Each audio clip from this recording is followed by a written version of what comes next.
سورہ آل عمران میں پروردگار عالم نے فرمایا وَلَقَدْ نَصَرَكُمُ اللَّهُ بِبَدْرٍ وَأَنْتُمْ أَذِلَّةٌ، اور تحقیق کہ ہم نے بدر والے ان مجاہدین کے لیے فرمایا کہ اللہ تبارک و تعالیٰ نے تمہاری مدد فرمائی جب کہ تم بے سر و سامانی کے عالم میں تھے۔ یعنی بے سر و سامانی کیسی تھی؟ ایک تو تنگستی، اور دوسرا یہ بات فرما دی گئی کہ تمہارے پاس وہ مال و اسباب نہ تھے، مال و اسباب نہیں تھے اور تم تعداد میں تھوڑے تھے۔ وَأَنْتُمْ أَذِلَّةٌ کہہ کر اس کو پکارا گیا۔ پھر فَاتَّقُوا اللَّهَ لَعَلَّكُمْ تَشْكُرُونَ، اس بات پر اللہ سے ہر وقت میں خبردار رہو، آگاہ رہو اور اللہ سے ڈرتے ہو کہ تاکہ تم اس کے شکر گزار بندوں میں شامل ہو جاؤ۔ اللہ پاک نے پھر فرمایا اِذْ تَقُولُ لِلْمُؤْمِنِينَ أَلَن يَكْفِيَكُمْ أَن يُمِدَّكُمْ رَبُّكُم بِثَلَاثَةِ آلَافٍ مِّنَ الْمَلَائِكَةِ مُنزِلِينَ، اے محبوب صلی اللہ علیہ وسلم جب مسلمانوں سے فرماتے تھے کیا تمہیں یہ کافی نہیں کہ تمہارا رب تمہاری مدد کرے؟ آلاف من الملائکۃ منزلین، کہ 3000 فرشتے اتار کر تمہاری مدد کرے۔ سبحان اللہ۔ بثلاثۃ آلاف من الملائکۃ منزلین، 3000 فرشتوں کے ذریعے سے تمہاری مدد کرے۔ بلا ان تصبروا وتتقوا ويأتوكم من فورهم هذا يمددكم ربكم بخمسة آلاف من الملائکۃ مسبحین۔ اور یہاں ہاں کیوں نہیں کہ اگر تم صبر اور استقامت رکھو اور تم اللہ پر بھروسہ رکھو اور تقوی اختیار کرو، اللہ سے ڈرتے رہو اور ہر اس غلطی سے بچتے رہو جو اللہ کے اگینسٹ میں ہے، اللہ کو ناراض کرنے والی ہے، تو پھر فرمایا کافر اسی دم تم پر آ پڑے تو تمہارا رب تمہاری مدد کرے گا، 5000 فرشتوں کے ذریعے سے تمہاری مدد فرمائے گا۔ اور پھر فرما دیا گیا کہ وہ فرشتے بھی ایسے ہوں گے جو نشانہ باز ہوں گے، نشان لگانے والے ہوں گے۔ کتنے بہترین نشانہ باز ہیں؟ فرمایا وَمَا جَعَلَهُ اللَّهُ إِلَّا بُشْرَىٰ لَكُمْ وَلِتَطْمَئِنَّ قُلُوبُكُمْ بِهِ، فرمایا یہ فتح اللہ نے نہ کی مگر تمہاری خوشی کے لیے، اللہ تعالیٰ نے اسی لیے کہ تمہارے دلوں کو اطمینان مل جائے۔ اللہ خود مدد کرے، وہ کن فیکون کا مالک ہے۔ ہم جانتے ہیں ہمارا عقیدہ اس بات کے اوپر ڈیپینڈڈ ہے، ہم اس پر انحصار کرتے ہیں، ہم ڈیپینڈنٹ ہیں اللہ پر، ذات پر، اس کی مدد پر، اس کے بھروسے پر۔ تو ظاہر بات ہے کہ جب اللہ کن فیکون کہتا ہے تو کائنات نیست ہو جاتی ہے، فنا سے بقا میں، بقا سے فنا میں چلی جاتی ہے۔ تو ظاہر بات ہے کہ وہ اللہ اگر اپنا ایک اشارہ کر دے، خالی جبریل اکیلا آئے، خالی جبریل امین اکیلا آئے تو جبریل اپنا ایک ہی پر لگا، 600 پروں کی، 6000 پروں کی بات ہی نہیں، 600 پروں کی بات ہی نہیں، ایک پر سے ایسے کرے تو زمین اوپر سے نیچے ہو جاتی ہے۔ تو پھر اللہ کا یہ فرمانا کہ میں نے تمہاری خوشی کے لیے یہ سب کچھ کیا ہے، وہ اللہ اپنی مدد ان فرشتوں کے ذریعے سے جو کر رہا تھا، اس کے لب لباب میں ان خوش نصیب مسلمانوں کو آج جو خراج عقیدت پیش کرنے کے لیے ہماری جمعے کی حاضری ہو رہی ہے، ان کی بارگاہ میں یہ تھا کہ وہ 313 تھے۔ ہم گنتی کر لیتے ہیں، ہمیں گنتی یاد ہو گئی ہے کہ بدر میں 313 تھے، تو 313 1000 کے مقابلے میں آیا تھا، 1000 کہاں 313 کہاں۔ بتانا صرف اتنا مقصود تھا تاکہ کفار مکہ و مشرکین مکہ جنہوں نے سرکار دو عالم صلی اللہ علیہ وسلم کو طائف کی وادیوں میں اور حرم پاک کے صحن کے اندر، حالت نماز کے اندر، اپنی قوت کے زور کے اوپر، اپنی طاقت کے گمانڈ کے اوپر انہیں اتنا نشانہ بنایا کہ غلیظ اوجریاں بھی ان کے پر ڈالی گئیں اور سرکار دو عالم صلی اللہ علیہ وسلم پر پتھر برسائے گئے، لہو لہان کیا گیا، راستے میں گڑھے کھودے گئے اور اوپر کھجور کے پتے ڈال کر ان کو خاموش گڑھا کہا گیا کہ سرکار یہاں سے گزریں گے تو اس کے بیچ میں چلے جائیں گے، ہمارا ہدف تنقید پورا ہو جائے گا۔ پروردگار عالم نے اپنے حبیب اور ان کی جماعت کے ساتھ جو وعدہ کیا، اللہ خود اپنی مدد اکیلے میں بھیجے، کسی فرشتے کو بیچ میں نہ لائے، کسی اسباب کے ذریعے۔ فرشتہ سبب ہے، آج یہ کہنا چاہتا ہوں فرشتہ سبب ہے۔ بعض لوگ یہ کہتے ہیں کہ یہاں پر ایک ہی بات کہی کہ وہ باتیں نیگیٹو پھر چل جائیں گی، ایک بات چٹکلے کے طور پر کہتا ہوں، آپ کا دل بھی خوش رہے اور آپ بات بھی سمجھیں۔ کہتے ہیں کسی کے دم بم میں کوئی اثر نہیں۔ اچھا چلو یہ تو ٹھیک ہے کہ 2 نمبر لوگوں سے تو نفرت کی جائے گی، لیکن کسی کے دم شم سے کچھ نہیں ہوتا۔ اور کچھ لوگ یہ کہتے ہیں کہ صرف اللہ ہی کافی ہے، باقی ہر چیز ہی فنا۔ تو میں یہ کہتا ہوں کہ یہ الفاظ میرے سامنے فرشتوں کے ذریعے سے مدد کرنا، تو فرشتوں کے ذریعے فرشتہ اللہ تو نہیں ہو سکتا۔ اللہ فرشتہ کا ذکر اس لیے کرتا ہے تاکہ اس کی نصرت بھی یاد رکھی جائے اور اس کے اسباب پر بھی غور کیا جائے۔ فرشتہ سبب بن کر آیا تھا، مسبب تو پھر اللہ ہی ہے، تو مسبب نے جب فرشتہ بھیجا ہے تو اس کا مطلب ہے جس سے چاہے وہ کام لے، اس کو چاہے شکل فرشتے کی دے دے یا نبی کی دے دے یا ولی کی دے یا صحابی کی دے، ہم ہر اس سبب کو مسبب کی طرف میں نظر کرتے ہیں، اس پر انحصار نہیں کرتے بلکہ مسبب پر نظر ہوتی ہے۔ تو فرشتے کے ذریعے سے 313 مسلمانوں کو لانے کا مقصد یہ تھا۔ ابھی وہ زمانہ بھی ہم آپ کو، آپ کی تاریخ کو پرانی یاد ہے، دشمن جب آپ کو ستاتے تھے آپ کیسے پریشان ہوتے تھے، دل حاقت پر کیا گزرتی تھی، اور آج کی تاریخ پر ہم یہاں میدان سجا کر یہ فیصلہ کرنا چاہتے ہیں، آپ اور آپ کے چاہنے والے ان کے مقابلے میں بظاہری اسباب کے حساب سے کچھ بھی اشر اشیر بھی نہ رکھتے ہوں، جس رب پر آپ کا بھروسہ ہو چکا ہے، آپ جس رب کے حبیب ہوئے، آپ جس رب کے نبی اور رسول ہیں، اور آپ میرے ترجمان حق ہیں، پیغمبر الہی ہیں، آپ میرے میسنجر ہیں، آپ پیغام دینے والے ہیں، تو جس کا پیغام دے رہے ہیں تو وہ اتنا بھی آسرا تو کسی کو نہیں چھوڑتا، وہ تو آسرا بھی دیتا ہے، اور کیسا آسرا دیتا ہے، بلا کتنا کرتا ہے، سہارا کتنا دیتا ہے، بلا کر وہاں پر غیر ارادی طور پر کھڑا کر دیا گیا اور ان کو کہا گیا کہ ان کے سامنے تمہیں فیس کرنا ہے، لیکن شرط یہ تھی آپ اور آپ کے چاہنے والے میدان میں آئیں گے، کیا کہیں گے؟ میدان میں آئیں گے، میدان میں جائے بغیر، میدان عمل میں آئے بغیر اور بدر سجانے کے بغیر فرشتے کبھی نہیں اترتے۔ یہ تاریخ بھی رقم ہو گئی کہ فرشتے اترتے ہیں لیکن پہلے میدان بدر میں آنا پڑتا ہے، پہلے میدان میں آنا پڑتا ہے، میدان سجانا پڑتا ہے، میدان لگانا پڑتا ہے، دشمن کے سامنے آنا پڑتا ہے، اپنی طاقت اور اپنی قوت سمیت آنا پڑتا ہے اور اپنا جذبہ ایمانی کے ساتھ آنا پڑتا ہے، پھر یہ جا کر بات بنتی ہے کہ اللہ پھر ان ایمان والوں پر اپنے فرشتوں کے ذریعے سے مدد اتارتا ہے۔ اور مدد کیسی اتاری؟ یہاں بظاہر حالت میں جب آغاز تیاری تھی تو اس وقت میں سرکار دو عالم صلی اللہ علیہ وسلم اپنے دیگر جنگی مہمات سے ابھی فارغ نہ ہوئے تھے۔ یہ سفر مدینہ طیبہ کے اسٹیٹ بن جانے کے بعد سے شروع ہوتا ہے۔ بدر کی تاریخ اسٹیٹ آف مدینہ بننے کے بعد، بدر کی تاریخ وطن کے بننے سے پہلے نہیں ہے۔ جب آزاد وطن آپ کو دیا گیا، جب آپ کو آزاد ریاست دی گئی، اور دنیا کے نقشے پر دو ہی ریاستیں ہیں جو اللہ اور اللہ کے رسول کے نام پر مارز وجود میں آئی ہیں، ایک جس میں آپ اور میں بس رہے ہیں، اور ایک وہ رسول اللہ کا شہر امن ہے جس کو لقد خلقنا الانسان فی احسن تقویم وہذا البلد الامین کہہ کر خود قرآن پاک نے پکارا کہ وہ بلد امین، وہ شہر مقدس، شہر دل نواز جسے رسول اللہ کا وطن ہونے کا اعزاز حاصل ہے۔ یہ دو وطن دنیا کی تاریخ میں ایسے ہیں جو اللہ اور اللہ کے رسول کے نام پر مارز وجود میں آئے ہیں۔ جب وطن بن گیا تو وطن کی اساسی بنیادوں کو قائم رکھنے کے لیے جہاں خون پسینے کی ضرورت تھی، انتہائی بہترین محافظ چاہیے تھے، طاقت چاہیے تھی۔ جب یہ سسٹم مسلمانوں کا روب عمل ہو چکا تھا، اس سفر کو دیکھ کر دشمن کسی صورت میں ایک آنکھ بھی نہ بہایا، انہوں نے ہر قسم کے پہلے سے زیادہ مہمات تیز کر دی جو اگینسٹ مسلمانوں کے ان کو ہدف بنانے کے لیے ہر قیمت پر تھیں۔ انہوں نے اپنے تئیں بظاہر منصوبات بناتے لیکن خارجی محاذ پر نہیں، داخلی محاذ پر عبداللہ ابن ابوئی، عبداللہ ابن ابئی جو منافقین کا سردار تھا، جو مدینہ کے اطراف میں رہنے والے ایک منافقین کی بستیوں میں رہنے والا ایک ان کا سردار تھا، اور اس کا تعلق اہل یہود سے تھا۔ اس کے ذریعے سے انہوں نے پیغام بھیج کر کہا تھا، جب ایک صحابی حضرت سعد بن معاذ رضی اللہ تعالیٰ عنہ عمرہ کرنے کے بعد سے اس وقت میں اجتماعی طور پر مسلمانوں کو کعبہ میں نہیں داخل ہونے دیتے تھے، جب وہ گئے تو سردار مکہ کے پاس غالباً امیہ بن خلف کے پاس وہ مہمان ٹھہرے، چونکہ وہ ان کے جاننے والے، شناسا اور بڑے احسان کرنے والے پہلے سے تھے۔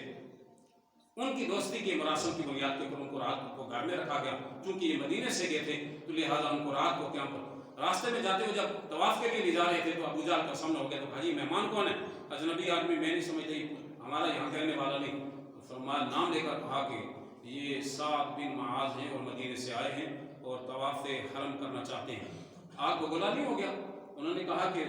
ہمارے ہی وطن میں اور ہمارے ہی اس گھر میں دشمن کو لا کر مہمان بناتا ہے، ہم اگر تیرے گھر میں مہمان امیہ بن خلف کے مہمان نہ ہوتے تو ہم تمہارے ساتھ یہ حشر کر دیتے. سعد بن معاذ تھے نا، کوئی ایرا گھرا بندہ تھوڑا ہی تھا، کوئی آج کا زرداری تھوڑا، کوئی آج کا نواز شریف تھوڑا ہی تھا، کوئی آج کے تھوڑے لیڈر تھے. فوراً بھی سرنڈر کر دیں. انہوں نے کہا کہ تم جانے نہیں، ہم رسول کریم صلی اللہ علیہ وسلم کے صحابی ہیں اور عظیم وفا کرنے والے ہیں. تم جو دھمکیاں دیتے ہو نا، ان دھمکیوں سے ہم ڈرنے والے نہیں، ہم جان کی بازی لڑا دیتے ہیں اور اپنے مشن سے ہم کبھی باز نہیں آئیں گے. طواف حرم میں انشاءاللہ ہم شان و شوکت سے ایک نہ ایک دن ضرور داخل ہوں گے. یہ جملے کہہ کر طواف کیا اور فارغ واپس آ گئے. بات یہاں تک چلتی رہی. عبداللہ ابن ابی سرکار کی صفوں میں بیٹھنے والے نمازی کا نام تھا. اس کا سرکار دو عالم امام الانبیاء کی صفوں میں بیٹھنے والی منافق کا نام تھا اور وہ نمازیں پڑھتا تھا. اس قدر وہ اتنا یعنی کہ بظاہر حالت میں تھا کہ عام مسلمان اس کے اوپر اتنا گمان کرتا تھا کہ اس جیسا متقی اور پرہیزگار ہوئی. لیکن کمال یہ تھا کہ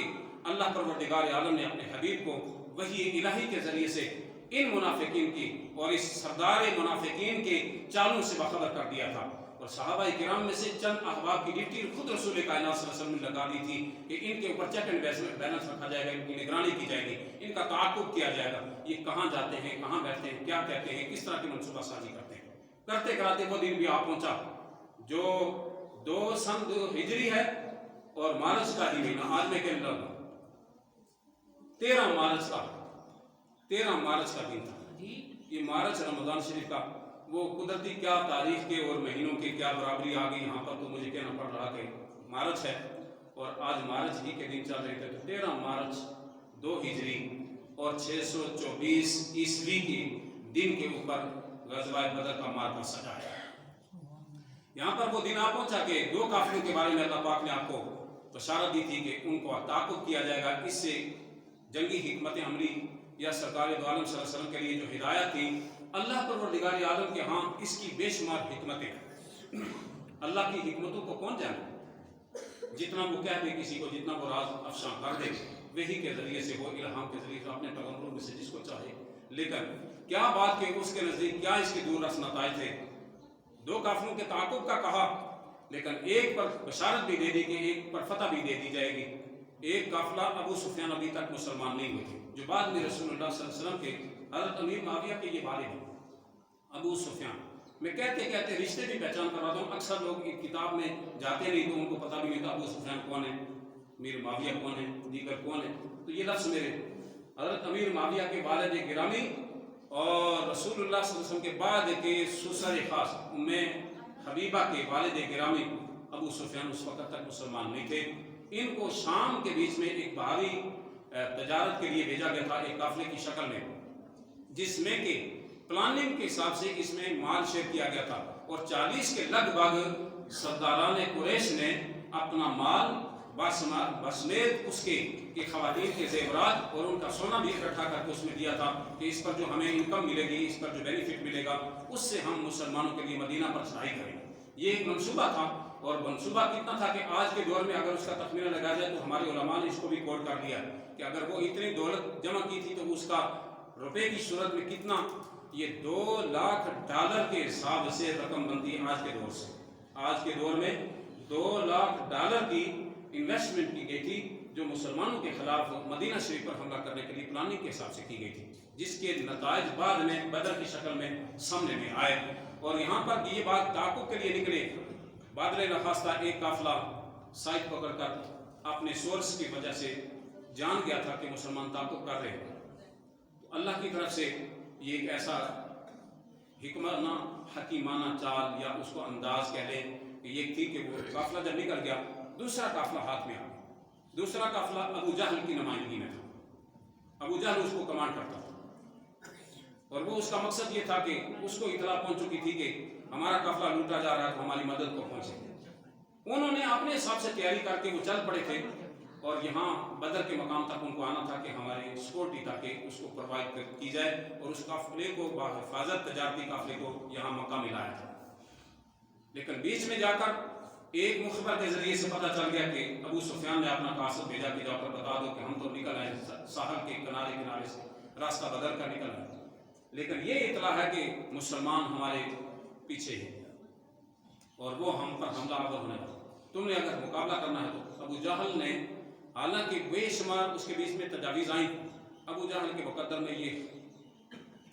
یہ ندامت لکھی تھی، یہ ذلت لکھی تھی. اس نے ہی ان سب کو بریف کیا تھا کہ ہم نے مسلمانوں کا ہر قیمت پر مقابلہ کرنا، اور یہ اس لیے کر رہا تھا. سوچ دیکھیں، سوچ یہ تھی کہ مسلمان تعداد میں تھوڑے ہو کر ہمیں کون ہے جو ہمارا مقابلہ کرنے والا.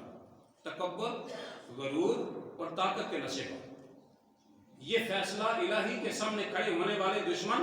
اپنی سوچ میں، تکبر میں آج بھی اسی طرح کھڑا ہے جس طرح صدیوں پہلے کھڑا تھا. وہ صرف نام تھا کہ ابو جہل تھا.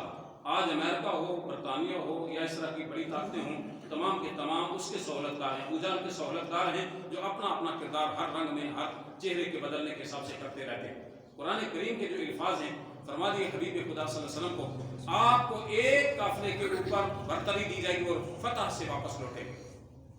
یہاں جب بات چلی مقام روحا سے گزر کر مقام صفرا پر پہنچے تو جہاں 10 میل کا فاصلہ بدر کو رہ گیا تھا، اس جگہ پر پہنچ کر آخری سرکار دو عالم صلی اللہ علیہ وسلم نے مڑ کر اپنے جماعت صحابہ پر دیکھا. ان کے بیچ میں کچھ بچے تھے، کچھ ایسے لوگ تھے جن کے بارے میں حضرت عمیر رضی اللہ عنہ جو حضرت سعد بن ابی وقاص کے بھائی تھے، اور ان کے بارے میں کہا جاتا کہ یہ 16 سال کے، لگ بھگ 16 سال کے تھے. لیکن ان کو بچہ جان کر حضور نے ان کو خاص طور پر کہا کہ آپ بچے، دلاسا بھی دیا، کہا واپس چلے جاؤ، اور آپ چونکہ بچے ہیں ابھی یہ موقع نہیں ہے،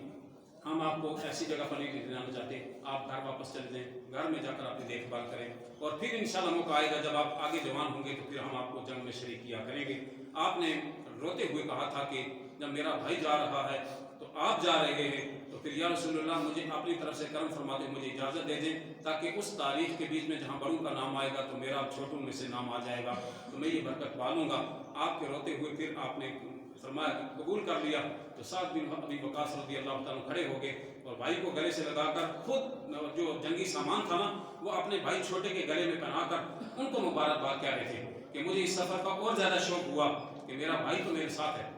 دونوں مل کر رسول اللہ کی حمایت میں لڑیں گے. یہ تاریخ کہتے کہتے سرکار دو عالم صلی اللہ علیہ وسلم نے کچھ صحابہ کو واپس کیا کہ جاؤ مدینے کی بستی کا خیال رکھنے کے لیے یہ فلاں فلاں آدمی چلے جائیں، جن کو واپس دے دیا گیا اور جن کو ساتھ لیا، جو راستے میں کچھ شہید بھی ہو گئے، دوران سفر کے اندر چلتے چلتے ان کی وفات ہوگی. تمام 8 صحابہ کرام کا احادیث میں ذکر آتا ہے. ان کے بیچ سرکار دو عالم صلی اللہ علیہ وسلم نے فرمایا وہ تمام کے تمام جو اس راستے میں شہید ہوئے یا کسی قسم کے زخمی ہوئے، ہم تمام کو بدر کے اس غازیان میں اور مجاہدین میں اور شہداء میں شامل کرتے ہیں. سرکار دو عالم صلی اللہ علیہ وسلم کی یہ مبارک بشارت اتنی عمدہ ہو گئی، اور کرتے ہوئے ایک مقام پر پہنچ کر میرے آقا صلی اللہ علیہ وسلم نے صحابہ کرام سے رائے لی. یہ مقام صفرا اور مقام روحا کے درمیان کی اس سفر کی بات ہے. حضور نے فرمایا کہ اب تمہارا کیا خیال ہے کہ دشمن تو ہمارے تعاقب میں پہنچ چکا ہے بدر میں پہلے ہی سے، اس کے پاس 900 گھوڑے اور اس کے علاوہ ساز و سامان بہتات قسم کا ہے کہ ہر فرلان کے اوپر جب وہ پڑاؤ کرتے ہیں تو اس وقت میں 10 اونٹ ذبح کیے جاتے ہیں اور ان کی جو وہ حوصلہ افزائی کی جاتی ہے، کھانا دیا جاتا ہے. اتنی خوشی میں گانے والی ساتھ میں عورتیں بھی دی ہوئی ہیں اور ہر طرح کا ان کے پاس لاؤ لشکر موجود ہے. ایسے لشکر سے مقابلہ ہونے جا رہا ہے جبکہ ہم تعداد میں کتنے ہیں آپ سب کو پتہ ہے. تو حضرت سے سیدنا صدیق اکبر رضی اللہ تعالیٰ عنہ کی ذات پر قربان جائیں، آپ مزاج شناس رسول صلی اللہ علیہ وسلم تھے. آپ نے اپنی آنکھوں سے پہچانے میرے آقا کچھ اس سے مزید چاہتے ہیں. یہاں پر گفتگو کرتے آپ نے ایک حوصلہ افزا تقریر فرمائی، ایک ایسا انداز تخاطب استعمال کیا، ایسے جملوں سے حضور کی حوصلہ افزائی فرمائی، جماعت صحابہ میں خوشخبری دی. آپ نے فرمایا کہ اگر اللہ کے رسول صلی اللہ علیہ وسلم کی مرضی یہ ہے تو ہم سب جتنے بھی اس وقت میں گو کے تعداد میں کم ہیں، ہم اپنے حوصلوں میں ہزاروں کے لشکر پر بھاری ہونے کے لیے تیار ہیں، اور اللہ تعالیٰ پر بھروسہ رکھتے ہوئے خود رسول کائنات صلی اللہ علیہ وسلم کی اس بات اور آپ کی حمایت میں چلنے کے لیے جب رخت سفر ہیں تو یقیناً اللہ تعالیٰ اپنی مدد سے ہماری رہنمائی فرمائے گا. یہ کہنا تھا کہ اس کے بعد میں حضرت مقداد رضی اللہ تعالیٰ عنہ کا جو شیلا خطاب آنا تھا صحابہ کرام کے بیچ میں، جو پہلے سے کہیں آثار دیکھ کر کچھ اور خیال تھا، اب رخ ہی، سمت ہی بدل گئی، ہوا ہی بدل گئی، فضا بدل گئی. مقداد رضی اللہ تعالیٰ عنہ کا یہ کہنا تھا جو بخاری شریف میں کتاب المغازی کے اندر الفاظ استعمال فرمایا وَلَكِنَّا تُقَاتِلُ عَنْ يَمِينِكَ وَعَنْ شِمَالِكَ بَيْنَ يَدَيْكَ وَخَلْفَكَ. یا رسول اللہ صلی اللہ علیہ وسلم ہم وہ نہیں، یا ہم وہ قوم اپنا جملہ وہ نہیں رکھتے، ہمارا نعرہ وہ ٹائٹل وہ نہیں ہے، ہم وہ ٹیگ استعمال نہیں کرتے، ہمارا یہ انداز نہیں ہے کہ جو قوم موسیٰ کا تھا کہ جاؤ تم اور تمہارا خدا لڑو، بلکہ ہم تو یہ کہتے ہیں جب آقا کی حمایت میں نکل آئے ہیں تو اب ہم کیا کریں گے؟ حضور آپ کے سامنے سے بھی لڑنے کے لیے، آپ کا دفاع کرنے کے لیے تیار ہیں، آپ کے دائیں سے، آپ کے بائیں سے، آپ کے پیچھے سے، ہر جانب سے ہم آپ کا دفاع کریں گے۔ جب یہ الفاظ کہہ رہے تھے تو سرکار دو عالم صلی اللہ علیہ وسلم کے بارے میں فرمایا گیا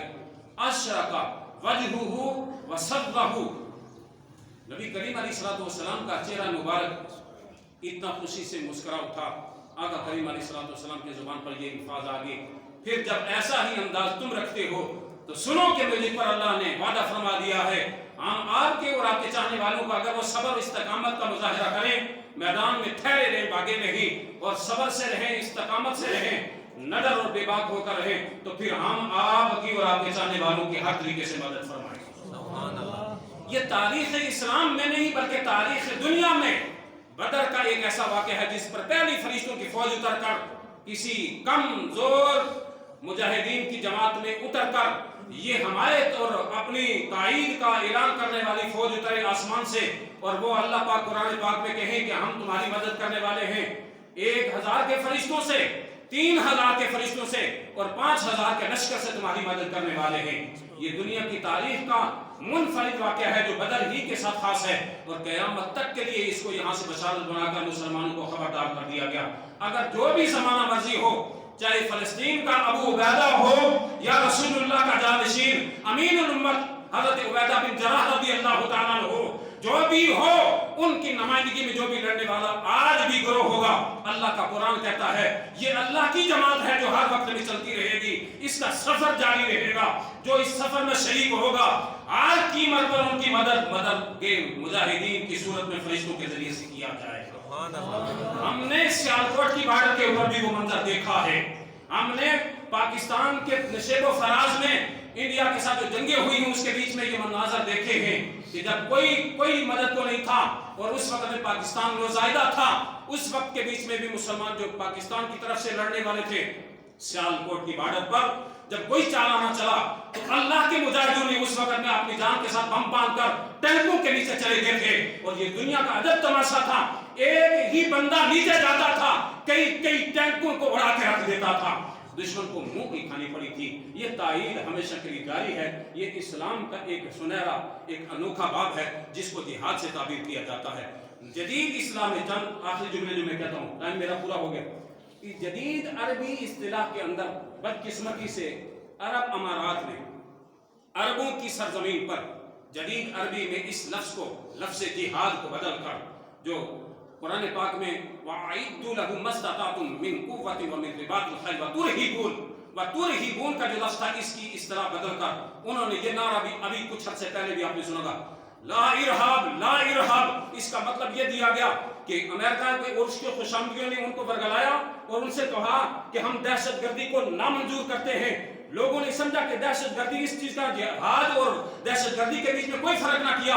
اکثر لوگ یہاں سے گمراہ ہوئے۔ قرآن پاک کا آج بھی لفظ زندہ ہے، ترہبون بہ عدو اللہ، یہ ترہبون ارہاب ہی کا مطلب ہے، یہ الگ اس کا مصدر ہے، میں گرامر میں نہیں جانا چاہتا، یہاں پر یہ بتانا چاہتا ہوں ارہاب دشمن کو خوف زدہ کرنے کی تعبیر اللہ کی ہے، دشمن کو خوف زدہ کرنے کا پروپیگام یہ اللہ کا قرآن کہتا ہے، اور اللہ کا قرآن یہ کہتا ہے جہاد دہشت گردی نہیں ہو سکتی،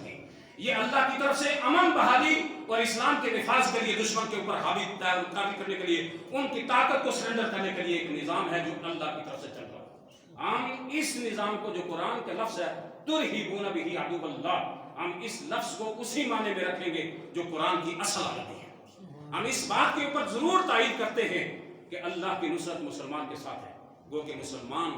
سپاہ سالار اپنا مجاہد بنے، اپنا کمر بستہ رہے، اپنے حدود اور قیود کو پہچانے، رمضان شریف کے روزوں کی قدر و منزل کو پہچانے، یہ بھوکے رہنے والے سپاہی بدر کے مجاہدین جو ایک ایک کھجور پر گزارا کرتے تھے، دشمن سے جب ٹکرائے تو ہزاروں کے لشکر کو پاش پاش کر دیا۔ یہاں پر یہ کہ جتنے سرداران گئے تھے ان میں سے 24 کے سردار جو 24 ہیں بڑے بڑے سردار جو حضور کو ہر وقت میں سینہ تان کر کہتے تھے آؤ ہمارے مقابلے میں، اللہ نے ایک ایک کر 24 سرداروں کو وہاں پر ہلاک کیا، اور سرکار دو عالم صلی اللہ علیہ وسلم کے یہ الفاظ موجود تھے، جا کر گڑے پر چھڑی لگا کر کہتے تھے اے عتبہ و شیبہ، اے ابو جہل، اے امیہ بن خلف، بتا اب تیرا کیا حال ہے؟ اپنے انجام کو پہنچا کہ نہیں پہنچا؟ تم جب مجھے کہتے تھے کہ بتاؤ اللہ کا وعدہ تمہارے ساتھ ہے، میرے ساتھ تو رب نے جو وعدہ کیا تھا وہ پورا ہو گیا، بتاؤ تمہارے ساتھ جو وعدہ کیا تھا تمہیں جہنم کے گڑوں میں دھکیلوں گا تو ہو گیا پورا کہ نہیں پورا ہوا؟ انجام آخر میں وہی ہے۔ میری بات کہنے کی یہ ہے، کمری والے کے دامن سے لپٹ جائے تو بندہ خدا کے در سے کبھی اس کی رحمت سے محروم نہیں۔ کمری والے کی مدد اور رسول اللہ صلی اللہ علیہ وسلم کے دامن رحمت میں سمٹ کر، چمٹ کر، لپک کر اور ان سے وابستہ رہ کر ہماری ہر کامیابی ہے۔ دعا ہے اللہ تبارک و تعالیٰ میرا آپ سب کا حامی ناصر ہو۔ وما علینا الا البلاغ۔